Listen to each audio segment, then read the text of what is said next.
Fala, torcida vascaína, sejam muito bem-vindos a mais um vídeo aqui no canal do Gilbert, comigo, Matheus Gilbert, nessa terça-feira ensolarada, principalmente aqui no Espírito Santo. Tá fazendo muito sol, um calor insuportável, dia de praia para quem pode ir, mas dia de informações, e essas informações eu vou dar daqui pra frente. Vamos falar sobre o sorteio da Copa Sul-Americana e os adversários que o Vasco conheceu ontem. Quem são os adversários do Vasco?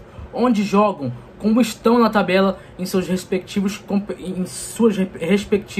competições locais. E também sobre a entrevista do diretor executivo do Vasco, Marcelo Santana, que abriu a boca, falou o que deveria falar depois do pós-sorteio para a Cazé TV. Mas isso e outros assuntos, vamos falar isso depois. Mas fique no vídeo, não sai do vídeo não, rapidinho. Eu só venho pedir para vocês que se inscrevam no canal, comente, dê o seu like, compartilhe bastante esse vídeo e aperte o sininho de notificação, porque é muito importante para o meu canal continuar crescendo e para que eu venha aqui dar notícias e informações de forma exclusiva ou não, acreditando nas informações, obviamente, aos devidos jornalistas, a vocês que não estão antenados assim, nem ao Twitter e nem ao Instagram, que hoje em dia é as maiores fontes de informações no mundo atual, né? Enfim, bora para as informações. Você que não acompanhou o sorteio ontem o Vasco conheceu seus adversários da Copa Sul-Americana. O Vasco enviou um representante ao Paraguai, foi o diretor executivo Marcelo Santana,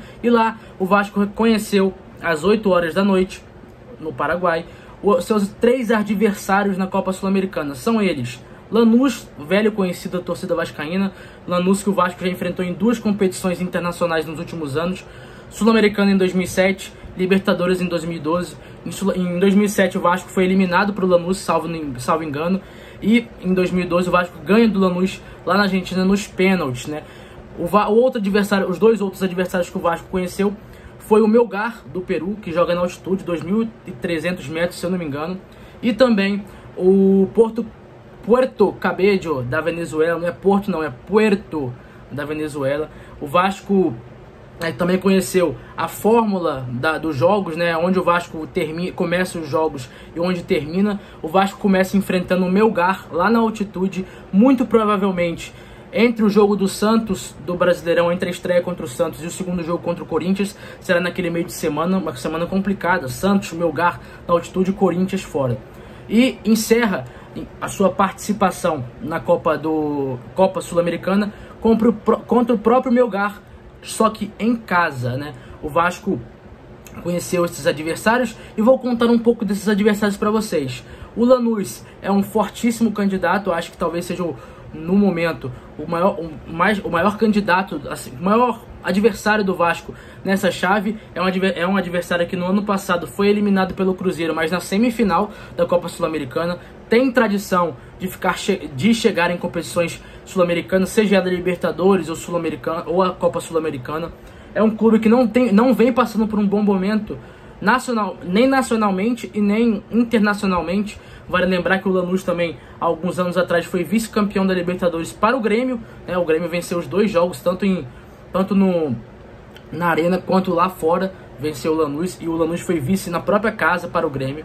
Então, assim, o Lanús tem chegado em algumas competições, mas não tem tido tanto sucesso. É um time forte, que quando joga em casa costuma vencer suas partidas, mas no ano passado, por exemplo, foi eliminado pelo Cruzeiro na própria Copa Sul-Americana na semifinal, fora de casa.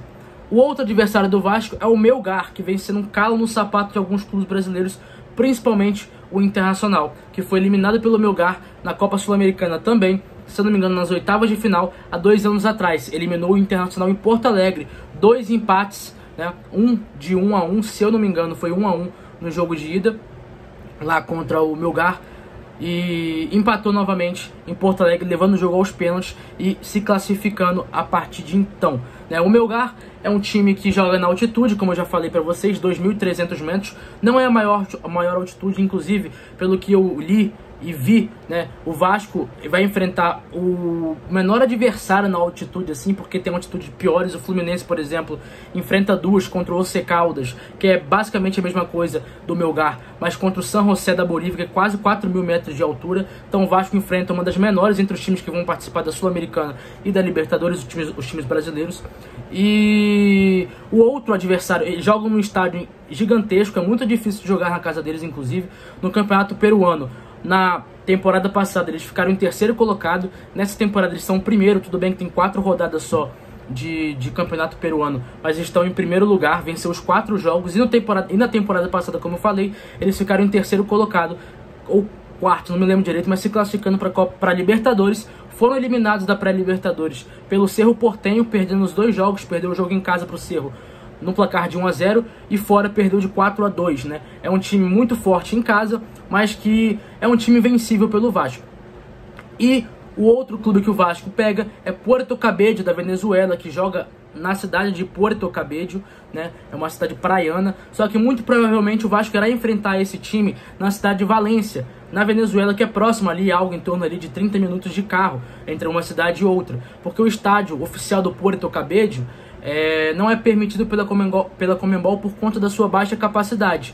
Então o Puerto Cabello deve mandar os seus jogos na casa do Carabobo, que é sediado em Valência, na Venezuela, né? Também é uma cidade praiana, nível do mar, não tem nada muito além disso. É um time recém-criado de 2014 e convenhamos, com todo o respeito do mundo ao Puerto Cabello, não estou querendo dizer que o nosso time é muito melhor, mas o Vasco tem um elenco melhor e tem condições de vencer os 2 jogos, e é obrigação, na minha visão, vencer tanto o jogo em São Januário quanto o jogo na Venezuela, já que não existe altitude por lá. Bom, esses são os 3 adversários do Vasco. Paralelo a isso, já vamos emendar para outra notícia. Marcelo Santana conversou com o pessoal da Casa TV e revelou de forma exclusiva na Casa TV que Vasco e Ryan já possuem troca de minutas de contrato, né, de assinatura de minutas. Muito provavelmente, nas palavras de Marcelo Santana, o Vasco irá anunciar esse acordo, essa renovação com o Ryan nessa semana, e assim espantar um fantasma de talvez perder o jogador de graça assinando um pré-contrato com outro clube no meio do ano. Como informou o Marcelo Santana, as partes, Vasco, staff e o jogador, estão em troca de documentos e muito provavelmente esse anúncio será feito nessa semana. Outra informação que trouxe o Marcelo Santana, né, nessa entrevista, foi o mercado da bola do Vasco. Ele deixou claro que o Vasco busca de 1 a 2 jogadores, não é